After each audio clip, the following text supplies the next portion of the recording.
ఈ శైవక్షేత్రాన్ని చేరుకోవాలంటే గురిజాల నుండి 12 కిలోమీటర్ల దూరం ప్రయాణించాల్సి ఉంటుంది.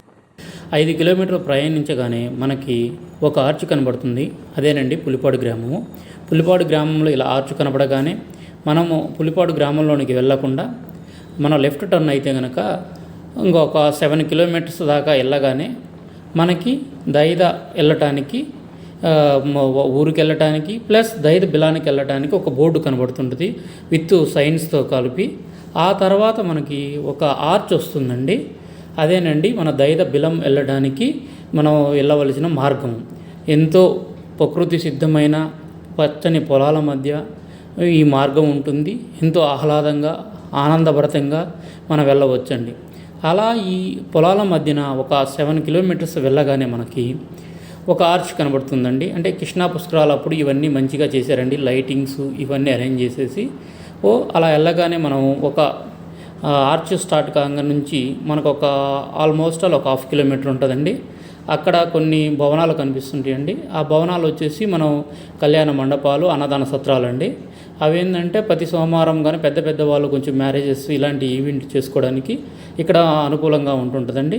మామూలు టైంలో అయితే ఇక్కడ జనాలు కనిపించరు కానండి. వీక్ డేస్ నెక్స్ట్ వచ్చేసి మనకి ఎవ్రీ మండే మాత్రం విపరీతమైన జనం ఉంటారండి. మండే వచ్చేసి ఇక్కడ నైట్ భజనలు ఈ కార్యక్రమాలన్నీ జరుగుతుంటాయండి. ఇప్పుడు మనం ఇక్కడికి వచ్చేసి మనం ఎంట్రన్స్ అవుతున్నామండి. ఇదేనండి. ఇక్కడ వచ్చేసి ఇదికి మన కనిపెట్టినటువంటి వాళ్ళ విగ్రహం అండి. ఇది వచ్చేసి మామూలు జనాలు ఎప్పుడన్నా వచ్చినప్పుడు చిన్న చిన్న ఈవెంట్ అంటే కార్యక్రమాలు, పెళ్ళిళ్ళు ఇలాంటి మామూలు వ్యక్తులు జరుపుకున్నప్పుడు ఇలా కూర్చొని ఇక్కడ భోజనం చేయడానికి ఇక్కడ షెడ్ లాంటిది ఏర్పాటు చేసి ఉన్నారండి. ఇక్కడ జనరల్ కూర్చొని చేస్తుంటారండి.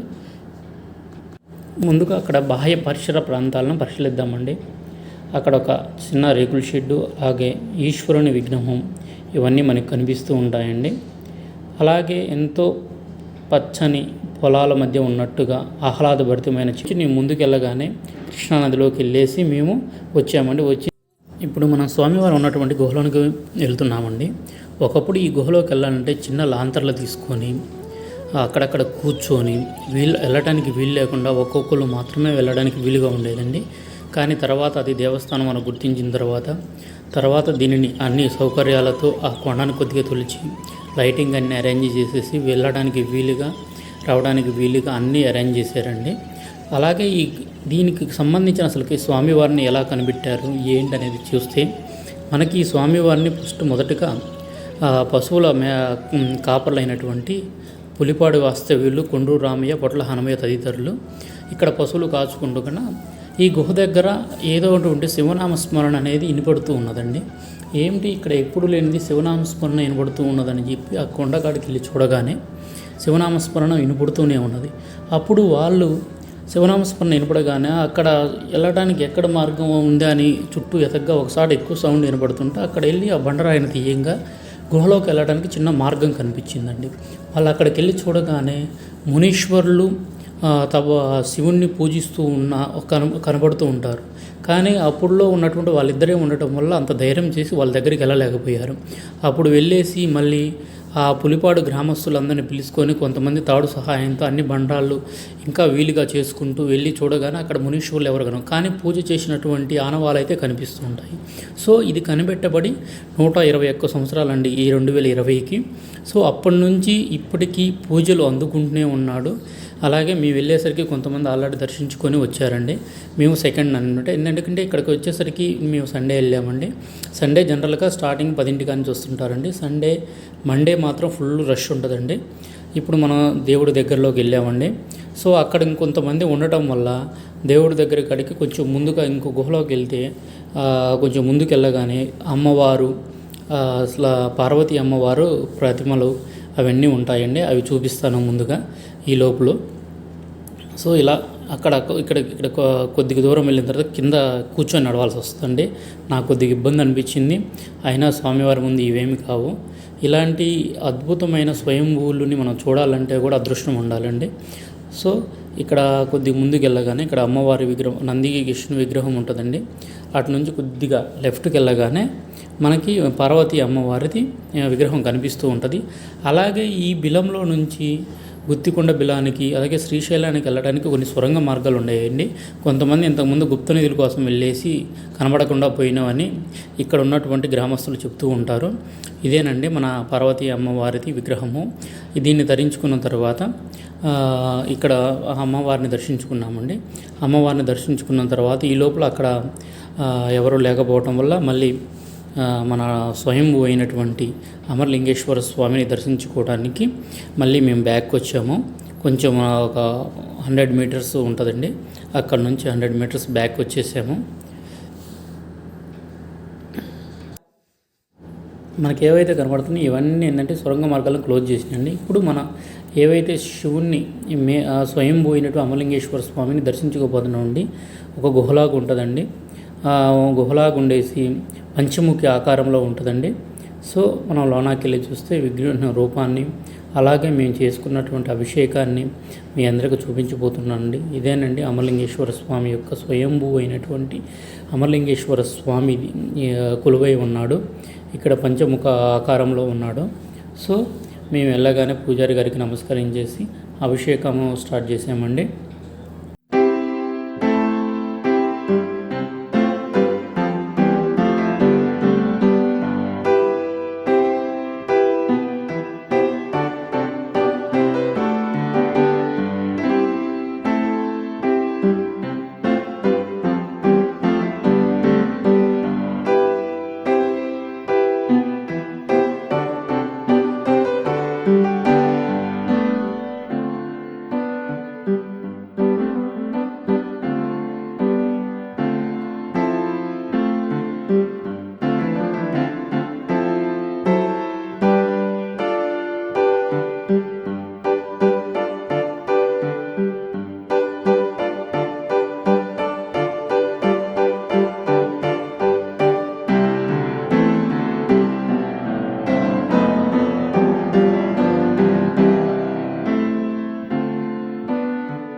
అభిషేకం జరగానే నందీశ్వరుని దర్శించుకొని మేము బయటికి బయలుదేరామండి.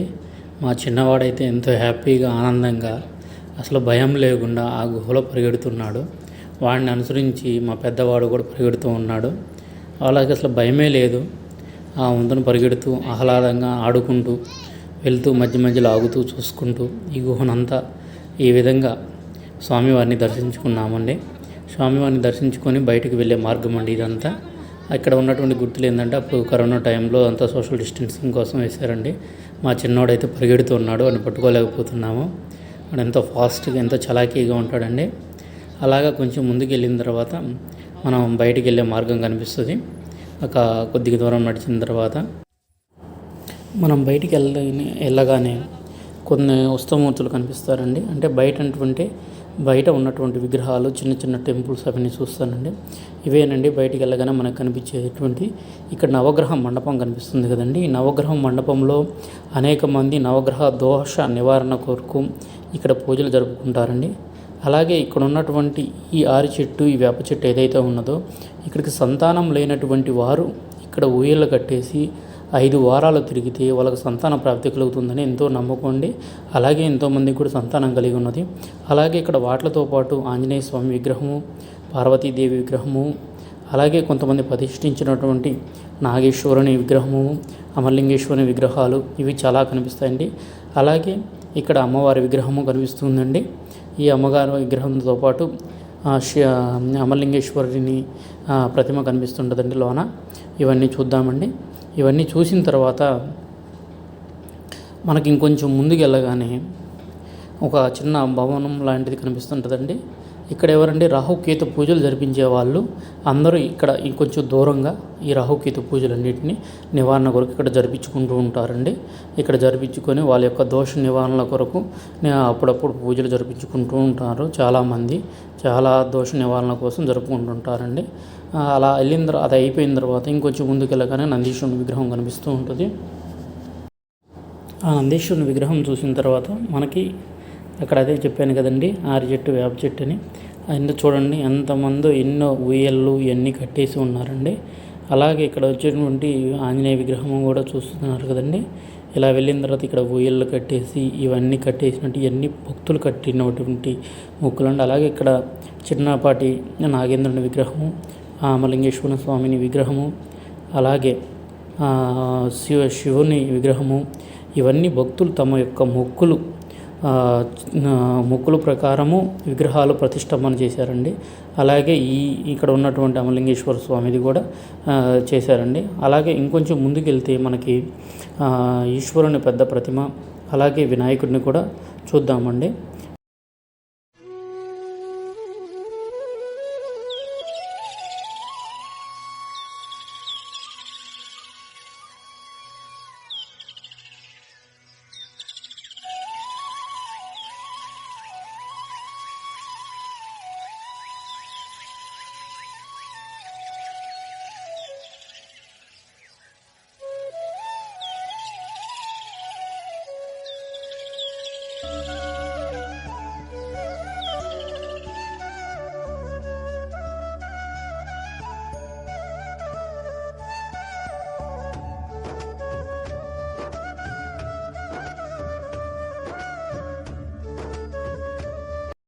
అలాగే మీకు కూడా ఈ స్వామి వారి ఆశీస్సులు ఉండాలని కోరుకుంటూ, స్వామి ఎప్పుడూ మిమ్మల్ని కాపాడుతూ ఉంటాడని కోరుకుంటూ, థ్యాంక్స్ ఫర్ వాచింగ్.